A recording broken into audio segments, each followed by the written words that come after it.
Naniniwala ang ilang mamamahayag sa Batangas na hindi pa rin malaya ang pamamahayag. Sa katunayan, mahigit 130 Filipino journalists ang biktima ng pag-atake at pagbabanta ayon sa Center for Media Freedom and Responsibility. Nagbabalik sa report si Paul Hernandez. Broadcaster, reporter, watchdog, iba-iba ang tawag pero iisa ang papel ng journalist na makapaghatid ng patas, napapanahon at tamang balita. Para sa Batangas Press Club, mas nagiging kritikal ang tungkulin ng mamamahayag sa panahong mas madaling ikalat ang impormasyon.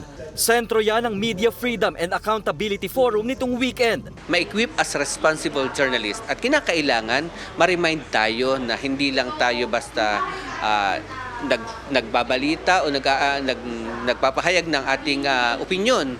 Kinakailangan maging responsable tayo. Pero sa larangan ng balanseng pagmumulat at pag-uulat, may ilan ang nasa larangan ang nalagay sa alanganin ng buhay at nasawi dahil umano sa pag-atake sa mga ito. Sa report ng Center for Media Freedom and Responsibility o CMFR, mula July 2002 hanggang April 2024, mahigit 130 ang insidente ng pag-atake at pagbabanta sa buhay sa miyembro ng media sa buong bansa. Kaya ang tanong, may malaya pa nga bang pamamahayag? Kahit hindi gano'n na, hindi tayo malayang magsalita, still kahit papano napaparating natin in our own way yung kung ano ba yung tamang impormasyon. In a truthful Yes, in a truthful manner. Pero sa likod ng kalayaan natin, hindi nawawala ang threat. Ang threat ay hindi lamang yung threat sa security mo bilang isang mamamahayag, kundi yung threat din sa security nating makapagpahayag. Binigyang diin at itinuro sa mga student journalists sa Batangas City ang kahalagahan ng responsableng pamamahayag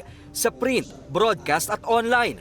Tinalakay ang impact ng artificial intelligence o AI na nai-integrate na rin sa pagbabalita. It should be used with control or let's minimize the use of it in the context na hindi maapektuhan yung truth and reality or the authentic journalism within the context. Ang modern technology walang dudang magagamit sa pagbabahagi ng impormasyon, pero hindi raw dapat nakokompromiso ang katotohanan sa pagbabalita. Dapat po is hindi po yung AI ang kumokontrol sa atin dahil tayo po yung gumagawa, tayo po yung nagbibigay ng idea natin at tayo din po yung nagsusulat. We should manage po talaga and we should at least man lang po i-rephrase the contents that the AI is giving to us. Kumukuha po kami ng mga ideas para po maging mas creative po ang aming mga papers. Gugulong pa ang training and workshop sa mga student journalists para magbigay ng kaalaman sa nagbabagong media landscape.